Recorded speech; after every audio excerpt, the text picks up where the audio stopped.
Hey guys, welcome back to the channel. It's Dr. Nene. Thank you so much for all your support, and we're looking forward to doing even more things together. Today I'm going to talk about something which many of you don't want to hear about, but probably need to. Now, it's very clear that no amount of alcohol is healthy for you. And all of the studies these days have shown that there's increases in diabetes, heart disease, liver failure, all other things. But sometimes you do drink. And when you drink to excess, you end up with a hangover. So join me today to figure out what a hangover is and how you can cure it and how you can avoid it. Hey guys, I'm Dr. Nene, a US trained cardiac, thoracic, and vascular surgeon and a general surgeon. As a healthcare innovator and a health tech innovator, I want to empower you to your best health ever. On this channel, we will share evidence-based medicine from all of us to you through our experiences and training about health and healthcare. The goal is to help you make informed decisions about your own health as well as that of your loved ones. We're here for you, so don't hesitate to reach out. A hangover, pretty basically, is what you get when you stop drinking, and it gets worse when your blood alcohol goes to zero. Now, don't think for a second that that could be a cure, because we'll talk about that hair of the dog. In many studies, what they found is that in people who drink, 75% of people are subject to hangovers. Now, why the remaining 25% don't get them is unknown to us, but maybe science will tell us more about it. The real question is, what leads to a hangover? What are the symptoms associated with it? How do you treat it? And how do you avoid it? Those are the questions we're going to answer today. So let's start from the top. The main thing with hangovers is that you're drinking too much.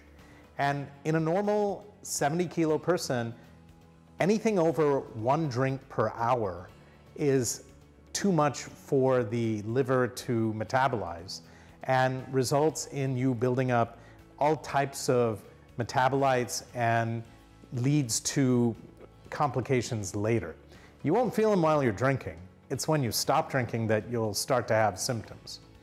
Secondly, the type of alcohol you drink can actually add to that. And what they've suggested is dark-colored alcohols, in other words, not clear spirits, can lead to worse hangovers because they have something called congenitors in them, which are metabolites and other types of sulfites in the actual alcohol. And in the case of these types of drinks, the hangovers can be much worse. And then lastly, what is it that causes the actual hangover? What is the direct effect of alcohol? There's several which are known to medical science. The first is that alcohol suppresses an important hormone called vasopressin, or antidiuretic hormone, and results in you urinating much more frequently when you're drinking. As a result, you become very dehydrated. This can lead then to electrolyte imbalances. It can lead to massive issues with your circulation. At the same time, some of the active metabolites of alcohol, in particular aldehydes, in particular will cause some of the side effects of the alcohol in large quantities. Normally, these are broken down in the liver, and they will, over time, be excreted. Fun fact and something interesting, in some populations, particularly Asians, you can get Asian flush syndrome where they lack an enzyme to break that down called G6PD. And as a result, when they drink, their faces get very flush. And so it's a sure sign that they've been drinking when they got a bright red face. But for any of us, if we drink too much, the amount of aldehydes will build up, which is an active metabolite of the alcohol breakdown process. And those are normally processed in the liver. The next problem is you can have changes in your blood sugars. And in particular, in that situation, when you drink, you're not always eating properly, and your sugars can go up and down. And so hypoglycemia can lead to the direct effect of you feeling very dizzy and tired. And then one of the other obvious things is alcohol can lead to sleep disruption. As opposed to what people say about nightcaps and having a small amount of alcohol before they go to sleep to help them sleep, most of the study has shown that if you drink, chances are you will wake up after the alcohol wears off, and so it's really not a good soporific or something to help you sleep. All right, so now you know what the direct effects are and the indirect effects of alcohol. What can you do about them? Some of them are obvious, and what are the symptoms of a bad hangover? Generally, a hangover occurs when you stop drinking, and then when your blood alcohol goes to 0, it's the worst. And that generally happens from sleep deprivation, dehydration, low blood sugars, and from the metabolites or the active metabolites of alcohol, which need to be excreted. It takes time. Most hangovers last 8 to 24 hours. What can you do to help them? There's been a number of different types of treatments. One they talk about is hair of the dog, which is actually having another alcoholic beverage the next morning after you have the hangover. And to be honest, most of the studies do not suggest that that improves things. It just delays the inevitable of all the alcohol clearing from your system. And so not something people would recommend. The second option is to have a high carbohydrate meal. That might actually improve the hypoglycemia or low blood sugars you get as a result of the misregulation from the night before and not eating properly and doing whatnot. The third thing is just taking rest. It's obvious that if you're not sleeping and you've been up late and on top of that you've got a hangover, it's going to be worse. The fourth is if you've got a lot of nausea and vomiting, any type of symptomatic relief with ginger ales, even to the point of Zofran and other meds which people have taken, can help you to keep things down, to hydrate. The fifth, and we've talked about it, is to hydrate heavily. And that should be part of the regimen, which we'll talk about in a second, while you're drinking. And then the sixth is all of these other medications which they're talking about now, which some are herbal, some are otherwise. Is there any evidence to suggest those help? There may be a few studies, but I don't think the jury is in yet on this one. And so taking these medications as a rule, if you're drinking, may not be sensible. So how can you avoid a hangover? It's pretty simple, right?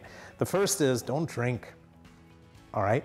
If you decide to drink, then drink only 1 drink per hour. And cap it off at a certain amount, depending on your size, because what you'll find is you'll just keep getting more and more tipsy. The second thing is make sure you're hydrating and drinking lots of water between this, because you're going to be urinating like a racehorse, and when you do that, chances are you're going to get dehydrated. The third is make sure you eat. If you eat, 2 things happen. One is it delays the absorption of alcohol when you're drinking, and it will kind of slow down the process and give your liver time to actually break down the byproducts and the metabolites. Secondly, your blood sugars won't rage so high. And then the fourth is be sensible about what you're drinking. If you're drinking dark-colored spirits, you know there's a higher risk. In particular, in the case of red wines and things like that with sulfites, people do get worse headaches and often hangovers. And so it differs among people. Now, the real question is, why is that some people get them and other people don't?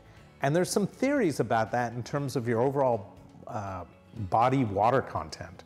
And we put some links in the bio or in the description, which will help you with that. But my view is this: look, stay away from alcohol as much as you can. If you choose to drink, then be sensible about it, because having a hangover is not cool. Honestly, you may forget about it 3 parties later or 5 parties later, but it's just never, ever fun. And so there you have it about hangovers. The bottom line is I'm here for you always. And as your physician and your friend, I want to walk this journey with you and give you all the most sensible tips. And so if you have any questions, leave them in the comments below. As always, if you like this video, hit the like button. If you want to see more videos like this, please let me know what you want shot, as well as hitting the subscribe button and the bell icon so that you'll get the newest releases. And then finally, don't forget to share this with a friend, because it might help them too to manage their lives. It's great talking to you guys as always. I look forward to seeing you on the next video, and cheers and peace out and have fun.